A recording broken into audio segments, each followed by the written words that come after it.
দাদা, আমাদের একটু পাকুন্দিয়া গ্রামে নামিয়ে দিতে পারবেন? পাকুন্দিয়া? আমি তো এখন ওইদিকে যাব না। তাছাড়া রাতও অনেকটা হয়েছে। আমি বাড়ির দিকে রওনা হচ্ছিলাম। আমি তো সোজা চলে যাব শাহজাদগড়ের দিকে। যদি সেদিকে হতো নামিয়ে দিতে পারতাম। ছেলেটা আমার দিকে একটু এগিয়ে এলো। মুখ ঘামে ভিজে গেছে। সে প্রায় ভেঙে পড়া গলায় বলল, দাদা প্লিজ, খুব বিপদে পড়েছি, একবার নামিয়ে দিন, খুব জরুরি, প্লিজ দাদা। আমি ভ্রু কুঁচকে তাকালাম। মেয়েটা তখনও কিছু বলেনি, শুধু জানালার ফাঁক দিয়ে আমার চোখে তাকালো। তার চোখ দুটো লালচে, যেন অনেক কেঁদেছে। আমার বুকের ভেতরটা কেমন অস্বস্তিতে ভরে উঠল। মেয়েটি বলল, আমাদের একবার নিয়ে যান দাদা, এত রাতে আর কোনো গাড়িও পাবো না, দয়া করে ফিরিয়ে দেবেন না। সে কণ্ঠস্বরটা আমার বুকের মধ্যে কাটা ফোটালো। তার গলায় ভয় আর এক অদ্ভুত ভার ছিল। আমি হঠাৎ অনুভব করলাম, যদি এখন আমি ওদের গাড়িতে না তুলি, পরে হয়তো অনুশোচনা হবে। বললাম, আচ্ছা ঠিক আছে, উঠে আসুন। দরজা খুলে দিলাম। ছেলেটা আর মেয়েটা গাড়ির পেছনের সিটে চুপ করে বসে গেল। ইঞ্জিন চালু করতেই ছেলেটি বলল, ধন্যবাদ দাদা, আপনি না হলে। কথাটা শেষ করলো না, শুধু জানালার বাইরে তাকিয়ে রইল। আমি ব্যাক মিররে তাকালাম। মেয়েটা নিঃশব্দে কাঁদছে, চোখ থেকে অশ্রু গড়িয়ে পড়ছে গালে, কিন্তু কোনো শব্দ নেই। গাড়ির ভেতরে যেন হঠাৎ করেই বাতাস ভারী হয়ে গেল। আমি তখনও বুঝিনি কি ঘটতে চলেছে। গাড়ি ধীরে ধীরে চলতে লাগলো। বাইরের রাস্তা প্রায় ফাঁকা। দূরে কোথাও থেকে রেলের হুইসেল বাজছে, কিন্তু গাড়ির ভেতরে যেন নিস্তব্ধ কারাগার। আমি সাধারণত যাত্রীদের সাথে একটু গল্প জুড়ে দিই, সময় কেটে যায়। ব্যাক মিররে একবার তাকালাম। মেয়েটি চুপ করে বসে আছে, জানালার বাইরে অন্ধকারের দিকে তাকিয়ে। কিন্তু ছেলেটা শান্ত নয়। সে বারবার নিজের নখ কামড়াচ্ছিল, আর কখনো কখনো আমাকে দেখছিল তীক্ষ্ণ চোখে। বললাম, আচ্ছা, আপনারা কোথায় যাচ্ছেন? আসলে সত্যি কথা বলতে, আমি ওকে নিয়ে পালিয়ে এসেছি। আমরা দুজন দুজনকে ভালোবাসি, কিন্তু ওর পরিবার আমাদেরকে মেনে নিচ্ছিল না, তাই আর কি। বুঝতে পেরেছি। গাড়িটা গাড়িটা একটু দ্রুত চালাতে বলো। আসার সময় জয়ন্তী আমায় দেখে ফেলেছিল। যে কোনো সময় বাবার লোক আমাদের পিছু করতে পারে। আমি চমকে উঠলাম। ছেলেটি বলল, দাদা, গাড়িটা একটু জোরে চালাবেন? আমি গতি বাড়িয়ে দিলাম। গাড়ি তখন বাইপাসের ফাঁকা রাস্তায় ছুটছে। রাস্তার দুপাশে শুধু কালো গাছের সারি। মাঝে মাঝে বাতাসে ডালপালা নড়ে কড়মড় শব্দ করছে। কোথাও কোনো মানুষ নেই, কোনো আলো নেই। এমন ভাবে কিছু দূর যেতেই ছেলেটি বলল, দাদা, এখানে থামান। আমি ব্রেক কষে গাড়ি থামালাম। রাস্তার ধারে হেডলাইটের আলোতে শুধু ঝোপঝাড় আর অন্ধকার। আশেপাশে কোনো বাড়ি নেই, কোনো দোকান নেই, একটা ল্যাম্পপোস্টও না। বললাম, এখানে নামবেন? এখানে তো কিছুই নেই। কোনো সমস্যা নেই দাদা, আপনি আমাদের এখানেই নামিয়ে দিন। আর আপনাকে অনেক অনেক ধন্যবাদ। ছেলেটা দ্রুত দরজা খুলে নেমে গেল। মেয়েটাও ধীর পায়ে ছেলেটা পেছন পেছন নামলো। তারা চলে যাওয়ার পর আমি কিছুক্ষণ সেখানে দাঁড়িয়ে রইলাম। তারা যেখানে যাবে বলে উঠেছিল সেই জায়গাটা এখান থেকে বেশ অনেকটা দূরে। হঠাৎ মাঝ রাস্তায় কেন নেমে গেল বুঝতে পারলাম না। যাকগে, তারা যেখানে খুশি যাক, তাতে আমার কি? শুধু শুধুই চিন্তা করছি। হঠাৎই ফোনটা বেজে উঠল। পকেট থেকে ফোনটা বের করে দেখলাম মনীষা। কি গো, অনেক রাত হয়ে গেল যে এখনো বাড়ি ফিরলে না? সেই কখন থেকে তোমার পথ চেয়ে বসে আছি। আমি তো এখনো অনেকটাই দূরে আছি, যেতে আরো সময় লাগবে। তোমাকে সব সময় বলি, রাতে একটু তাড়াতাড়ি বাড়ি ফিরে আসো, দিনকাল ভালো নয়। তুমি শুধু শুধুই চিন্তা করছো। আচ্ছা ঠিক আছে বাবা, রাগ করো না। কাল থেকে তাড়াতাড়ি বাড়ি ফিরবো, কেমন? তুমি খেয়ে শুয়ে পড়ো। ফোনটা কাটার সাথে সাথেই সেই ছেলেটা এসে হাজির। তার জামা কাপড়ে রক্তের দাগ লেগে রয়েছে। অনেক জোরে জোরে নিঃশ্বাস নিচ্ছিল ছেলেটা। বললাম, কি হলো, এভাবে হাঁপাচ্ছেন কেন? আর আপনার এই অবস্থা হলো কি করে? আপনার সাথের মেয়েটাই বা কোথায় গেল? আর বলবেন না দাদা, আসলে আমার কপালটাই খারাপ। ওকে হয়তো আর আমি জীবনেও পাবো না। কেন, কি হয়েছে? মেয়েটা কোথায়? আর আপনার এই অবস্থা?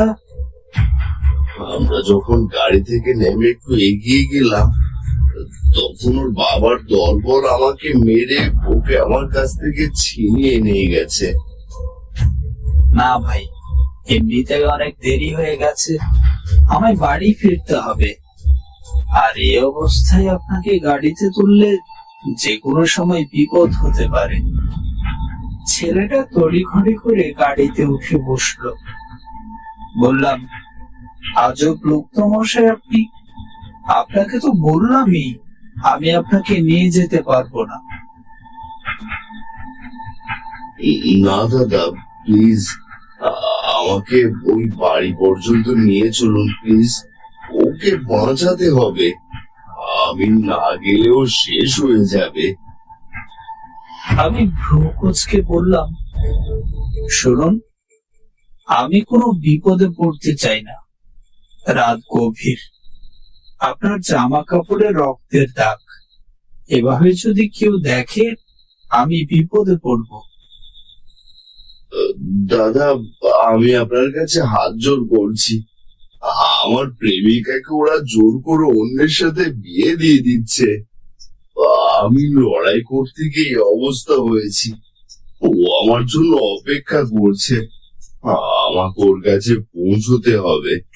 দয়া করে আমাকে ওর বাড়ির সামনে নামিয়ে দিন। আবার বুকের মধ্যে কেমন একটা চাপা অস্বস্তি জমে উঠল। ছেলেটার চোখে এক অদ্ভুত আতঙ্ক, যেন প্রতিটা কথা সত্যি। কিন্তু আমার ভেতরের ভয়টা তখনও থামছে না। বললাম, আচ্ছা ঠিক আছে, আমি আপনাকে নামিয়ে দিচ্ছি। ধীরে ধীরে এগোতে লাগলাম। কিন্তু আমার বুকের ভেতরে তখনও যেন ঝড় বইছে। গাড়ি তখন অন্ধকার ফাঁকা রাস্তায় ছুটছে। রাস্তার দুপাশে আধ ভাঙা ল্যাম্পপোস্ট গুলো মাঝে মাঝে জ্বলছে নিচ্ছে। গাড়ি যখন ওর দেওয়া ঠিকানার কাছাকাছি পৌঁছলো, রাস্তার হাওয়ায় যেন বদলে গেল। অন্ধকার গলির পর হঠাৎ আলো ঝলমলে একটা বাড়ি, চারপাশে রঙিন লাইটের মালা ঝুলছে। গেটের উপরে লেখা শুভ বিবাহ। ছেলেটি বলল, দাদা, এই সামনে রাখুন।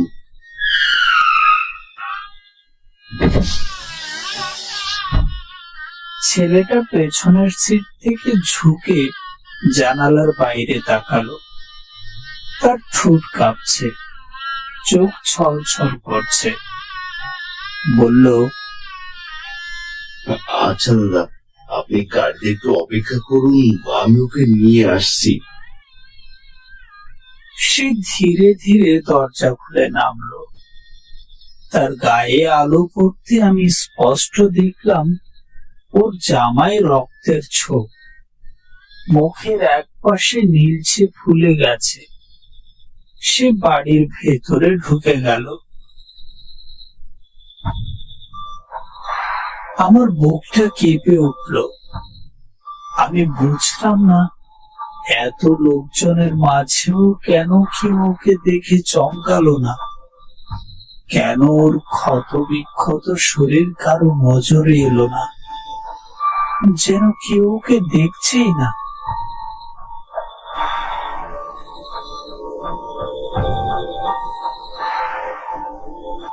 বেশ কিছুক্ষণ পর ছেলেটা দৌড়তে দৌড়তে গাড়ির কাছে এলো। চোখে জল, ও হাঁপাচ্ছে। কাঁপা কাঁপা গলায় বলল, দাদা, আমার সাথে চলুন একবার। শোনো ভাই, তোমাকে আমি এখানে পর্যন্ত এনেছি, কিন্তু এর পরে ভেতরে যাওয়া আমার পক্ষে সম্ভব নয়। আমি এসব ঝামেলায় জড়াতে চাই না। দাদা, একটিবার চলুন না আমার সাথে, আপনার কিচ্ছু হবে না। অদ্ভুত ভাবে ছেলেটির অনুরোধ আমি ফেলতে পারলাম না। আমি তার চোখের দিকে তাকালাম। সে চোখে শুধু যন্ত্রণা আর এক অদ্ভুত নিরুপায় আলো। বললাম, আচ্ছা ঠিক আছে, চলুন। ছেলেটি আমাকে নিয়ে গিয়ে চলল। আমি ভেবেছিলাম ভেতরে ঢুকে ভিড় আর হট্টগোল পাবো, কিন্তু বাড়িটা অস্বাভাবিক চোখ। আলো জ্বলছে সর্বত্র, মণ্ডপ গাঁদা ফুলে সাজানো, কিন্তু ভেতরে পা রাখতেই শূন্য বিয়ে বাড়ি, কেউ নেই কোথাও। আমি দাঁড়িয়ে পড়লাম, কিছু বলতে যাব, এর আগে ছেলেটি বলল, দাদা চলুন তাড়াতাড়ি। হ্যাঁ চলুন। সিঁড়ি বেয়ে ছেলেটির পেছন পেছন উপরে উঠে গেলাম। একটা ঘরের দরজা আধ খোলা। ছেলেটি সে ঘরে ঢুকলো, তার পেছন পেছন আমিও। দেখলাম রুমের ভেতরে খাটের উপর একটা মেয়ে শুয়ে আছে। বুকটা ধক করে উঠল। এই সে মেয়েটি যে এই ছেলের সাথে আমার গাড়িতে উঠেছিল। দেখে মনে হচ্ছে কিছুই ঠিক নেই। ওর মুখ থেকে সাদা ফেনা বেরিয়ে আসছে, মনে হচ্ছে ও বিষ খেয়ে নিয়েছে। বললাম, আমরা আসতে বোধহয় অনেক দেরি করে ফেলেছি। ছেলেটি আমার কথা শুনে যেন শক্ত হয়ে গেল, চোখ বড় বড়, ধীর গলায় বলল, দাদা, ওকে যাই করে হোক বাঁচাতেই হবে। ছেলেটি মেয়েটিকে বিছানা থেকে তুলতে যাবে, ঠিক তখনই মধ্যবয়স্ক একজন লোক আমাদের সামনে এসে উপস্থিত হলেন। পরনে সাদা ধুতি পাঞ্জাবি, তার চোখে রাগের ছাপ স্পষ্ট। লোকটি বলল, তোর সাহস তো কম নয়, তুই আমার বাড়ি অব্দি চলে এসেছিস, আমার মেয়ের রুমে ঢুকেছিস, এত মার খেয়েও তোর শিক্ষা হয়নি তাই না? রক্তচক্ষু নিয়ে মেয়েটির বাবার আগে পুষতে পুষতে ছেলেটির দিকে হাত বাড়িয়ে দিল। তার হাত দুটো দেখে চমকে উঠলাম। এত লম্বার পুরা হাত কোনো মানুষের হওয়া সম্ভব নয়, কিন্তু ছেলেটা একটু ভয় পেল না। আমার সামনে এসে দাঁড়িয়ে এক অমানসিক শক্তি নিয়ে মেয়েটির বাবাকে এক ধাক্কা মারলো। ছিটকে পড়লো সেই বিশালাকায় লোকটা। ছেলেটি বলল, তোর এত বড় সাহস, তুই আবার এসেছিস? আজ আমাদের আর আটকাতে পারবি না, আজ আমরা এক হয়েই ছাড়বো, তুমি আর কোনো শক্তি আমাদের আর বাধা দিতে পারবে না। আমার মুখের কথা আটকে গিয়েছে, আর কোনো কথা বেরোচ্ছে না মুখ দিয়ে। পুরো ঘরের মধ্যে কেমন একটা পচা গন্ধ ছড়িয়ে রয়েছে, গাটা গুলিয়ে উঠছে তাতে। ছেলেটা মেয়েটির পাশে বসে তাকে ডাকতে থাকলো, গলায় একরাশ ভালোবাসা নিয়ে। ইগো, শুনছো? ওঠো, উঠে পড়ো তাড়াতাড়ি, আমাদের যে আজ বিয়ে। ছেলেটিকে দেখে খুব কষ্ট হচ্ছিল, মনে হচ্ছিল সে যেন সুখে পাগল হয়ে গিয়েছে। ইতিমধ্যে মেয়েটির বাবা আবারও উঠে এসে সে ছেলেটির গলা চেপে ধরল, বলল, বলেছিলাম চলে যা, শুনলি না? এবার মর মর তুই। হঠাৎ মেয়েটির বাবার পিছু কেউ চালালো এক তীক্ষ্ণ ছুরি। ছেলেটির গলা ছেড়ে দিয়ে তিনি ব্যথায় কাতরাতে থাকেন। তাকিয়ে যা দেখলাম তাতে আমার হৃৎপিণ্ডটা এক লাফে গলায় উঠে এলো। এই যে সেই মৃত মেয়েটি, তার নীলছে গায়ের রং জানান দিচ্ছে যে সে শরীর কোনো জীবিত মানুষের নয়। আমার চোখের সামনে সে কুপিয়ে কুপিয়ে খুন করলো তার বাবাকে। বলল, সারাটা জীবন আমাকে কষ্ট দিয়েছিস, এখন এখন আমার ভালোবাসার মানুষের পিছনে লেগেছিস। কি ভেবেছিলি আমাদের আলাদা করে দিবি? হ্যাঁ, মর মর, এখন মর তুই। ভয়ে আমার গলা দিয়ে আওয়াজ বেরোচ্ছে না, এক পা দুপা করে পিছিয়ে যাচ্ছি। হঠাৎ কাঁধে একটা ঠান্ডা হাতের ছোঁয়া অনুভব করলাম। পেছনে তাকিয়ে দেখলাম সেই ছেলেটি। আমি পেছনে তাকাতেই সে বলল, ভয় পাবেন না দাদা, এ বাবা ওর নিজের বাবা নয়, মায়ের দ্বিতীয় বিয়ে। ওর লোক হলে কি হবে? হারামি লোক, ওর জীবন অত্যাচার করেছে ওর উপর। বেশ হচ্ছে, যা হচ্ছে ওর সাথে বেশ হচ্ছে। কিন্তু ও তো মারা গিয়েছিল, আবার কিভাবে বেঁচে উঠলো? এবার তোমরা পুলিশের হাত থেকে কিভাবে বাঁচবে? মেয়েটি কথা শুনে ঘুরে তাকালো, মুখের রক্ত মুছে অট্ট হাসি হেসে উঠলো। আমার যেন হাড় গদি কেঁপে উঠলো সেই হাসি শুনে।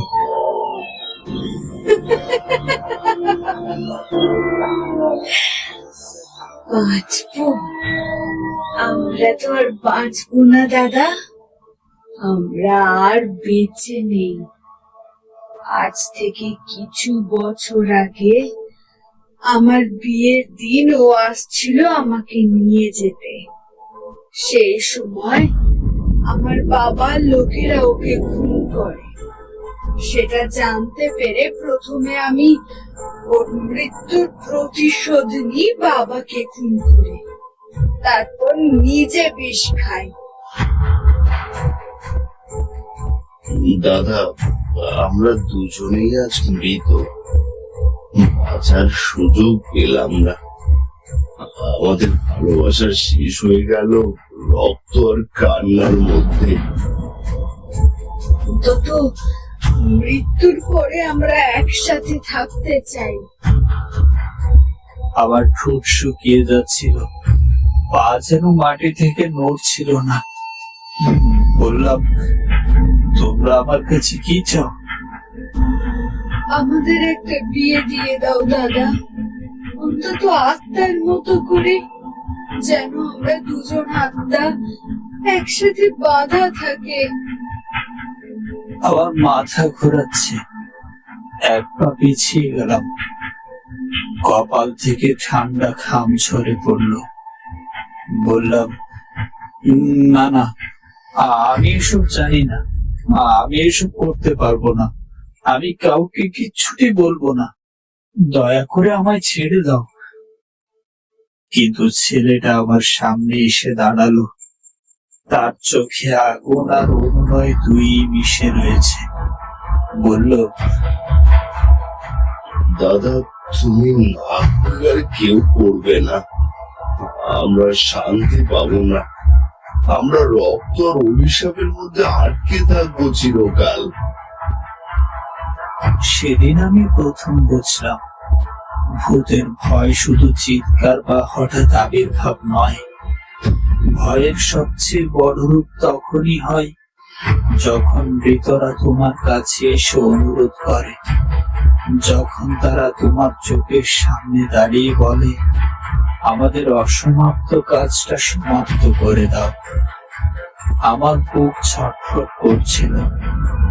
জানতাম রাজি না হলে বাঁচব না, রাজি হলে কে জানে কি হবে। আমি জানতাম না কিভাবে গাড়ির সামনে এসে দাঁড়ালাম। হয়তো নিজের ইচ্ছেই নয়, ওদের ইচ্ছের জোরে। যেভাবেই হোক স্টিয়ারিং ধরলাম, গাড়ি স্টার্ট হয়েছে। পেছনের সিটে বসে রয়েছে সেই ছেলেটি আর মেয়েটি। আমি বারবার রিয়ার ভিউ মিররে তাকাচ্ছি, কিন্তু প্রতিবারই মনে হচ্ছে আলো বদলে যাচ্ছে।